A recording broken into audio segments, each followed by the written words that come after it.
Oh. So, what I want to talk to you about today is haters, and we're going to do that out on a walk. So come and join me.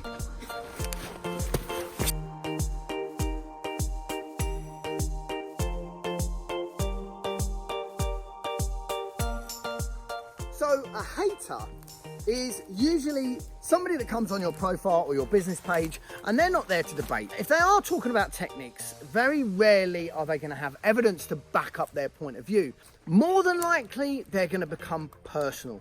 They're going to start to attack you as a human being rather than what it is that you do.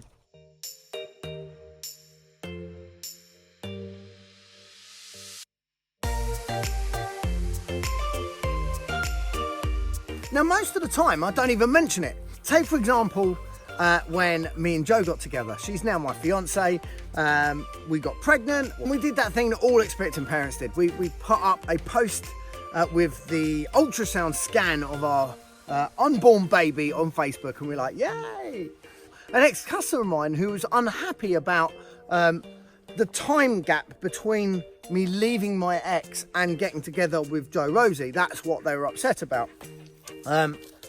Sent me a public post on Facebook saying that they had measured the ultrasound scan, and deduced from that measurement that we were lying and she was pregnant before I'd left my ex.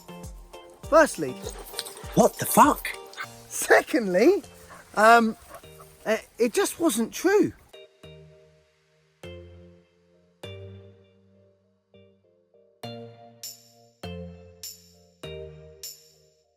Another one is the dog trainer from Israel. I don't even know what I did to upset him, but he would make several different fake accounts just so that he could comment on my Facebook page.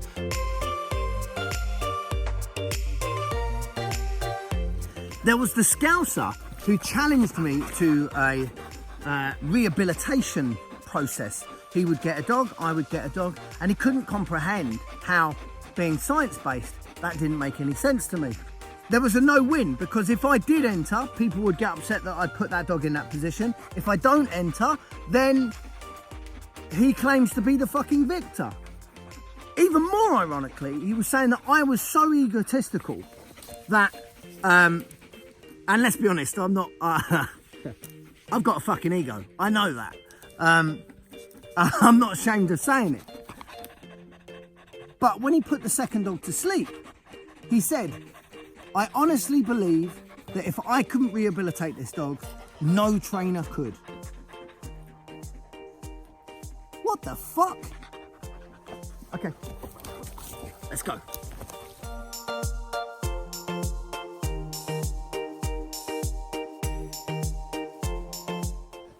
Now, genuinely, I could go on and give you even more examples of the dog shit that I get sent, and most of the time I just don't bother fucking reacting to it. Although, that being said, when somebody comments and they don't like you and they're a hater of yours, if it's on Facebook or on YouTube or even on Instagram, you're gonna find it promotes your page, because every single comment that is left, every single like that is put down, every angry face that they put down, every fucking time that they enter into a debate and they keep talking and keep talking and keep talking, they're actually promoting your business. Facebook will see that, or Instagram will see that, and they'll start to say, well, this post is getting a lot of attention, it must be good, therefore we're going to push it to the forefront of social media. That's your business page. That's why I say promote what you love, don't bash what you hate. Because every time you share a post about a trainer that you dislike, or a trainer doing something that you really fucking hate, you are promoting them and what they do.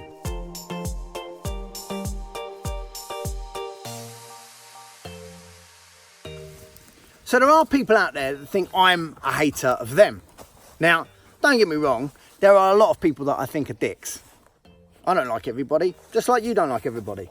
But When I am putting a point across, very, very rarely am I taking it to a personal level and trying to attack a person. When I have a problem with something, when I say the big fish have got it wrong, when I say we need to up the standard of dog training, whatever it is that I'm trying to get across in a video, very rarely is it about a single person. The real danger comes in when they start to actually affect your business and people take what they say as gospel. Unfortunately, what happens is people decide to take sides. They very rarely have both sides of the story. They have a favourite trainer or a favourite person, and they'll believe what that person says without even questioning it. And that's fucking dangerous. So I suppose the moral to this story is that if you have haters, then there are two ways to look at it. Inevitably, there are gonna be times where you get dragged down and it gets on top of you. And that's fucking horrible because it hurts. The flip side though, is that if you can get your head around it, you might actually come to the realization that they're promoting you. So either you can block and delete, fuck them off, or you can engage them, but that will actually promote your social media profiles.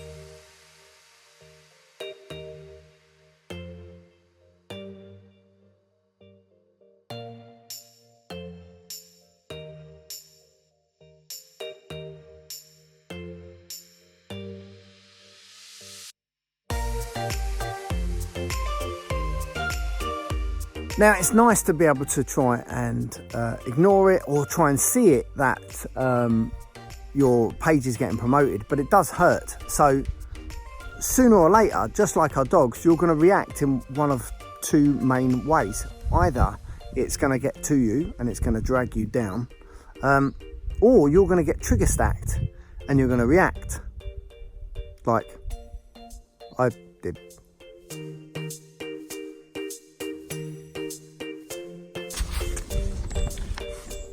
At the end of the day, we know it's not necessary, but it could actually be damaging dog training as a whole. If you look at some of the top people in the game, they won't even interact on social media because if they're misunderstood, which is often the case on social, they get attacked and attacked personally. And it used to be the case that there were a lot of people crossing over from more old school methods to what we would term as more modern, but now people are distancing themselves because purely because of the bitchiness. Now the irony around this entire thing is that some trainers out there that call themselves positive reinforcement trainers, they have this massive misconception that there is a link between positive reinforcement in the operant conditioning sense and kindness. Well, that just isn't true, because if a hater comes onto your page and they comment, they could well be positively reinforcing your behavior. So if you like the video, then give it a like, give it a share, okay, because it really does help our channels grow. Remember, promote what you love, don't bash what you hate. This is what it's all about.